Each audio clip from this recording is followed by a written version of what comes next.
अस्सलाम वालेकुम, मैं हूं शहबाज सईद और आप देख रहे हैं मेरा यूट्यूब चैनल।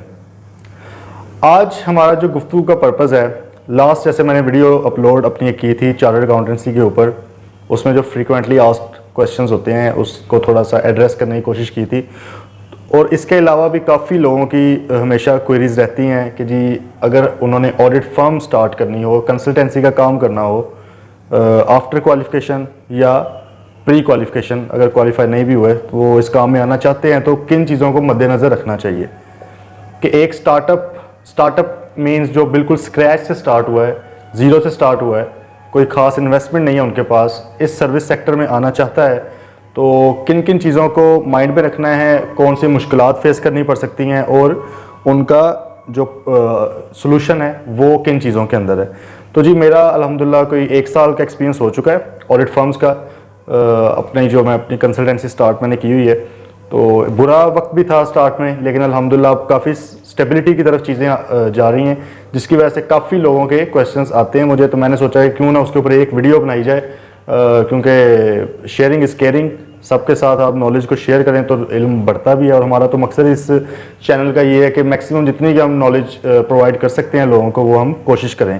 तो जी उसी बारे में आज इंशाल्लाह आपके साथ एक ब्रीफ डिस्कशन करते हैं इस पर। सबसे पहले तो बात जैसे मैंने स्टार्टअप की है कि स्टार्टअप क्या होता है। स्टार्टअप ऑब्वियसली वो चीज़ है जो बिल्कुल स्क्रैच से ज़ीरो से स्टार्ट करनी है with almost no financial backing, almost no. सही है, अगर आपके पास बिलियंस ऑफ रुपीज़ हैं, बड़े बड़े लोगों की बात कर रहा हूँ, या करोड़ों रुपया लाखों रुपया आप कोई स्टार्टअप्स अब कहते हो कि जी मैंने कोई स्टार्टअप मतलब शुरू किया है, तो उसको स्टार्टअप तो नहीं आप कहेंगे, आप तो बेसिकली बिजनेस एक कर रहे होते हो, बिजनेसमैन हो आप। स्टार्टअप्स जो होते हैं, स्टार्टअप फाउंडर्स जो होते हैं, एंटरप्रेन्योर्स भी जिनको कहा जाता है, वो तो बिल्कुल एक और चीज़ है। वो तो टेंशन है हर वक्त की, मज़ा भी है उसमें, बड़ी चीज़ें आती हैं। ठीक है जी, तो सबसे पहले तो एक चीज़, इस चीज़ को माइंड में रखें कि अगर आपके पास फाइनेंशियल बैकिंग है अच्छी खासी, अगर है तो फिर आपको थोड़ा सा और अप्रोच के साथ चलना होगा। लेकिन लेट्स से अगर आपके पास फाइनेंशियल बैकिंग नहीं है, क्योंकि मेजॉरिटी ऑफ सीए फ्रेटर्निटी ये एक मीडियोकर बैकग्राउंड से आते हैं, मीडियोकर या मिडिल क्लास फैमिली से। कोशिश ये होती है कि जी कुछ अच्छी क्वालिफिकेशन करके, एक prestigious qualification obviously chartered accountancy की, तो उसमें बाद में कोई नाम बनाया जाए, अर्निंग्स भी अच्छी हों, तो इसके ऊपर काम करने की कोशिश की जाती है। तो उसी बारे में मैं आपको थोड़ा, मेरा भी क्योंकि मीडियोकर फैमिली से एक ताल्लुक़ है, मिडिल क्लास फैमिली से, कोशिश की है, क्वालिफिकेशन हुई है, उसके बाद जॉब की बजाय इधर आने का सोचा है। जॉब्स ऑब्वियसली स्टार्ट में ल्यूक्रेटिव होती हैं, बहुत हैंडसम अमाउंट्स आपको सीएस, क्योंकि लास्ट मैंने अपनी वीडियो में भी यही बताया था कि एक एग्जेक्टिव पोस्ट के ऊपर लगते हैं, मैनेजर फाइनेंस या बाद में सीएफओ तक, और कुछ काफ़ी जब आगे चले जाते हैं सीईओ लेवल तक भी चले जाते हैं। तो ऑब्वियसली एग्जेक्टिव लेवल पोस्ट हैं, टॉप लेवल मैनेजमेंट की पोस्ट हैं, तो अच्छी सैलरीज भी मिलती हैं। स्टार्टअप वहाँ पे आपको एक स्टार्ट अच्छा मिल जाता है, गाड़ी शाड़ी मिल जाती है, तो अक्सर लोग मेजोरिटी उस तरफ चली जाती है। आईकैप के स्टैट्स के मुताबिक तकरीबन 80% प्लस जो हैं, 82-83% सीएस हैं पाकिस्तान के, वो जॉब्स की तरफ जाते हैं। बाकी 17-18% लोग प्रैक्टिस की तरफ जाते हैं। एक तो पाकिस्तान का मतलब यहाँ के जो लोगों का माइंडसेट है वो भी ज़्यादातर रिस्क अवर्स होते हैं, मतलब रिस्क को अवॉइड करना चाहते हैं लोग। तो वो एक तो उस वजह से भी जॉब्स की तरफ चले जाते हैं, क्योंकि एक इनकम की सिक्योरिटी मिल जाती है। दूसरे उनके कुछ खदशात होते हैं कि जी पता नहीं अब ऑडिट फर्म बना लेंगे, चलेगी या नहीं चलेगी, हमारा कोई जानने वाला नहीं है इस फील्ड का, इस तरह के मसले हैं, कोई इंडस्ट्रियलिस्ट नहीं है हमारे बैकग्राउंड में, काम कैसे मिलेगा वगैरह वगैरह। तो उनका थोड़ा सा मैं आज डिस्कशन करता हूँ कि मुझे भी जिस तरह के मसले पेश आए हैं उसमें, लेट्स से मेरा भी एक नॉन इंडस्ट्रियल बैकग्राउंड है, बल्कि आप ये कह सकते हैं कि सारी फैमिली एम्प्लॉयज़ रहे हैं, जॉब होल्डर्स रहे हैं, मेरे फादर ब्रदर वगैरह। तो उसमें एक चीज़ ये थी कि जब मैंने ये सोचा कि मैं प्रैक्टिस की तरफ आऊँगा, तो पहली बात तो ये थी कि मैंने जब सीए ज्वाइन किया था तो उस वक्त से ही एक प्लान था कि जी प्रैक्टिस की तरफ जाना है, अपने बिजनेस की तरफ जाना है। ठीक है जी, तो एक तो वो उस वक्त कोशिश थी। उसके बाद जैसे ही क्वालिफिकेशन की तरफ हम आए हैं, मैंने क्वालिफाई किया है जुलाई 2021 में, 1 साल पहले। तो उसके फ़ौरन बाद विदाउट अ डू कोई जॉब्स वगैरह की तरफ नहीं गया, क्योंकि क्वालिफिकेशन से पहले मैं अपने जो institute of chartered accountants of Pakistan है उसमें क्वालिटी एश्योरेंस डिपार्टमेंट में काम कर रहा था। लेकिन क्वालिफिकेशन के टाइम मैंने वो जॉब वहाँ से रिज़ाइन किया और मैं आ गया प्रैक्टिस की तरफ, क्योंकि मेरा शुरू से माइंड ये था। तो जी प्रैक्टिस में जो सबसे पहले तो एक मुश्किल पेश आती है वो ये होता है कि जी फाइनेंस कहाँ से लेके आएँ। ठीक है जी, फाइनेंस का एक मसला होता है, कोई भी बिजनेस स्टार्ट करना हो, लेकिन सर्विस सेक्टर का एक ये होता है कि इसमें ये कैपिटल एक्सटेंसिव उस हद तक नहीं है जितना कि वो ट्रेडिंग या मैन्युफैक्चरिंग हो, क्योंकि इसमें आपने इन्वेंटरी या मैन्युफैक्चरिंग नहीं करनी होती चीज़ों की, सर्विसेज आपने अपनी एक्सपर्टीज़ को सेल करना है। तो आप मतलब जितना लिमिटेड चीज़ों को रख सकें उसमें भी आप काम कर सकते हैं। तो जी कोशिश ये थी और सब लोगों की यही कोशिश होनी चाहिए कि स्टार्ट में लिमिटेड रिसोर्सेज को लेकर चलें।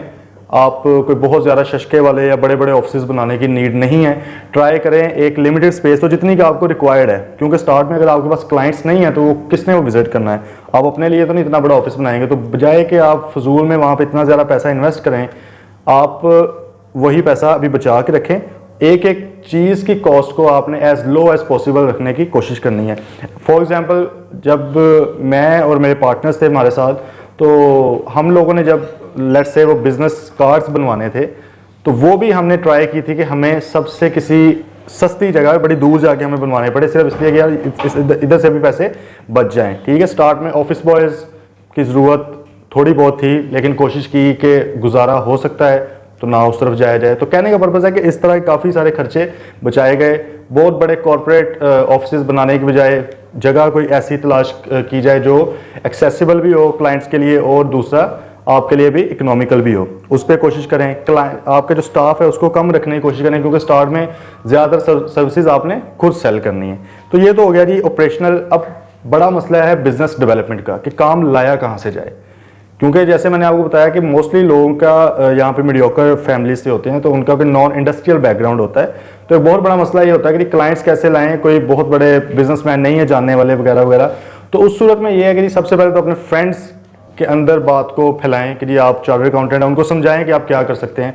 आप टैक्स का काम कर सकते हैं, ऑडिट का काम कर सकते हैं, कॉर्पोरेट कंसल्टेंसी है, एडवाइजरी है, इन्वेस्टमेंट अप्रेजल वगैरह, ईच एंड एवरीथिंग जो भी आप करते हैं आप उनको पहले समझाएं कि व्हाट इज चार्टर्ड अकाउंटेंसी। जब वो समझ जाएंगे वो भी आपको थोड़ा बहुत सेल करेंगे आगे लोगों के, एक वर्ड ऑफ माउथ आपका जाएगा, वो उसके थ्रू भी आप करेंगे। फैमिलीज़ के काम करें, उनके जो इस तरह के टैक्स के मैटर्स हैं, कॉर्पोरेट के मैटर्स हैं, उनको करें, तो लिंक से लिंक जुड़ता जाएगा और आगे काम चलता जाएगा। चार्टर्ड अकाउंटेंसी में एक ये बात है कि आपका जो क्लाइंट होता है वो आपके आम तौर पे ब्रांड के नेम पे नहीं आता, अदर देन जो बड़ी फर्म्स हैं, जो इंटरनेशनल फर्म्स हैं, ऑब्वियसली उनको 150 साल 100 साल हो गया है, तो उनका ब्रांड इतना बन चुका है कि वो शायद ब्रांड के पीछे भी लोग आ जाते हैं। लेकिन अदर देन दैट लोग आते हैं आपकी अपनी स्किल्स के ऊपर, आपकी कम्युनिकेशन स्किल्स के ऊपर, आप किस तरह कन्विंस लोगों को कर सकते हैं, आपकी एक्सपर्टीज़ के ऊपर, टेक्निकल एक्सपर्टीज़ क्या है। तो उसमें यह है कि फिर आपने कोशिश करनी होती है अपना जो सेल्फ आपका ब्रांड है, आपकी पर्सनैलिटी है, उसको सेल करना है आपने। ब्रांड इमेज अपना बनाएं, ठीक है, उसमें लोगों के काम खुद करने की कोशिश करें, ज़्यादा से ज़्यादा स्टार्ट में क्लाइंट्स को सेटिस्फाई करने की कोशिश करें, तो फिर इंशाल्लाह आप आगे चलते जाते हैं। हिम्मत नहीं हारनी, क्योंकि बिज़नेस जो होता है, कोई भी बिज़नेस हो, चाहे वो सर्विस सेक्टर हो या दूसरा हो अदर देन सर्विस, उसमें एक चीज़ ये होती है कि बिज़नेस आपके बच्चे की तरह होता है। जिस तरह आप बच्चे को पालते हो काफ़ी अरसा, देन बड़ा होकर शायद वो आपको कोई रिटर्न वापस करे, कोई कमा के किस तरह वो आपको हेल्प आउट करता है, तब तक आपको उसको पालना पड़ता है। तो बिज़नेस भी बिल्कुल इसी तरह है। स्टार्ट में आपको बड़ी मुश्किलात फेस करनी पड़ेंगी, हो सकता है 3 4 5 माह कोई भी रेवेन्यू जनरेट नहीं हो रहा, या जितना हो रहा है वो ब्रेक इवन पे आप आते हैं, आपके एक्सपेंसेस सिर्फ उससे पे हो सकते हैं। तो इससे मतलब ये है कि आपने वहाँ पे डीमोटिवेट नहीं होना, क्योंकि इंशाल्लाह आपको स्टार्ट में ये मुश्किलात पेश आएंगी, लेकिन इंशाल्लाह बाद में जो आपका जो फ्यूचर है, अगर आप उसको कंसिस्टेंटली लगे रहते हैं तो वो बड़ा ब्राइट होगा।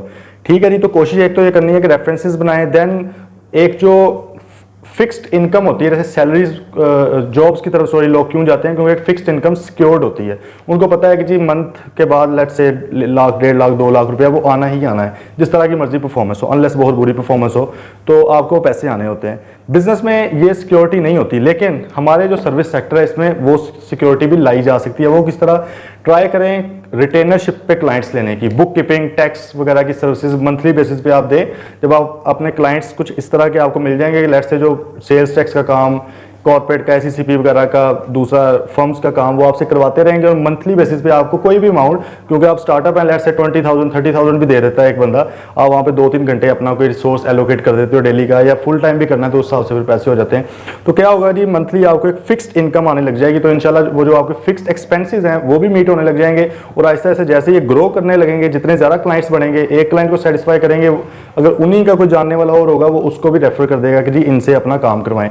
तो इंशाल्लाह वो आपकी फिक्स्ड इनकम वाली टेंशन भी उधर से खत्म हो जाएगी। तो ज़्यादा से ज़्यादा कोशिश करनी है जी रिटेनरशिप्स की तरफ जाने की कोशिश करें वन ऑफ असाइनमेंट्स की बजाय, क्योंकि जो वन ऑफ असाइनमेंट्स होती हैं वो एक टाइम पे तो आपको काफ़ी ज़्यादा पे कर देती हैं, लेकिन उसमें एक वही होता है कि कंटीजेंसी होती है कि पता नहीं दोबारा इतने पैसे आने हैं कि नहीं आने। तो एक फिक्स्ड इनकम की तरफ जाने की आपने कोशिश करनी है।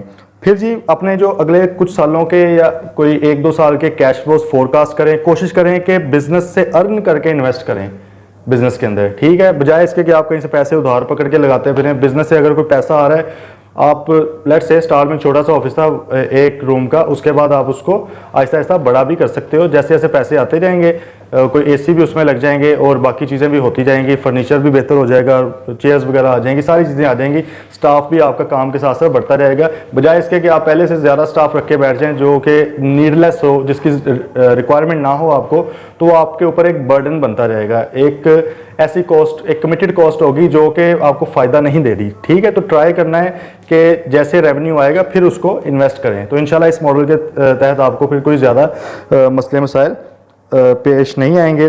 देन जी एक जो चीज़ है कि कौन सी सर्विसेज प्रोवाइड की जाएं, उसमें यह है कि कोशिश करें ज़्यादा, क्योंकि अब पाकिस्तान में आपने करंटली देखनी है चीज़, टैक्स की सर्विसेज बहुत ज़्यादा वो मतलब उनकी नीड है, क्योंकि एफबीआर और दूसरे जो रेगुलेटरी इंस्टीट्यूट्स हैं उन्होंने काफ़ी ज़्यादा सख्ती की हुई है। लीगल रिपरकशंस इनकी बड़ी ज़्यादा हैं। अगर आप अपनी टैक्स रिटर्न्स या बाकी जो नोटिस हैं उनकी कंप्लाइंस वगैरह नहीं करते तो इनका काम काफ़ी ज़्यादा है। और पाकिस्तान में मोस्टली जो चार्टर्ड अकाउंटेंट्स हैं वो इतना ज़्यादा ये काम नहीं कर रहे, लॉयर्स वगैरह ज़्यादा कर रहे हैं। तो इसमें बहुत गैप है, पॉपुलेशन बहुत ज़्यादा है, इसको आप कैप्चर करें। टैक्स एक्सपर्टीज लाएं अपने अंदर। अगर अब आपके पास नहीं है तो कोई ना कोई ऐसा बंदा सारा इंगेज कर लें, कोई टैक्स कंसल्टेंट जिसके पास अच्छा एक्सपीरियंस हो इन चीज़ों का। और फ्रीलांसिंग दूसरी चीज़ है, क्योंकि एक ग्लोबल विलेज बन चुकी है दुनिया।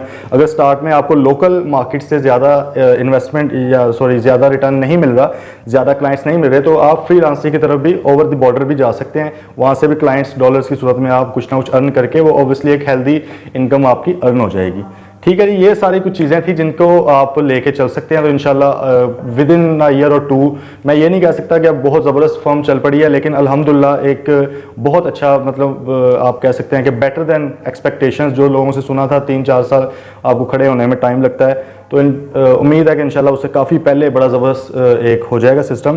तो ये था जी आज का। बाकी एक लास्ट चीज़ ये है कि एथिकल रहना है, कुछ भी आप करते हैं ethics are the most important thing.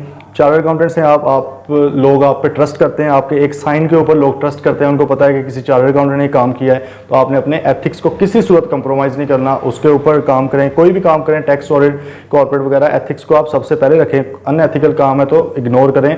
अल्लाह बड़ा रहमान और रहीम है, अगर उसने आपसे रिज़्क का वादा किया तो वो इंशाल्लाह आपको ज़रूर मिलेगा। रिज़्क की टेंशन नहीं लेनी उसके लिए, लेकिन बस कोशिश करनी है। अल्लाह ने इंसान के हाथ में नीयत और कोशिश दी है, कामयाबी वो देता है। चलें आज के लिए यही सब था। बहुत शुक्रिया, थैंक यू, अल्लाह हाफिज़।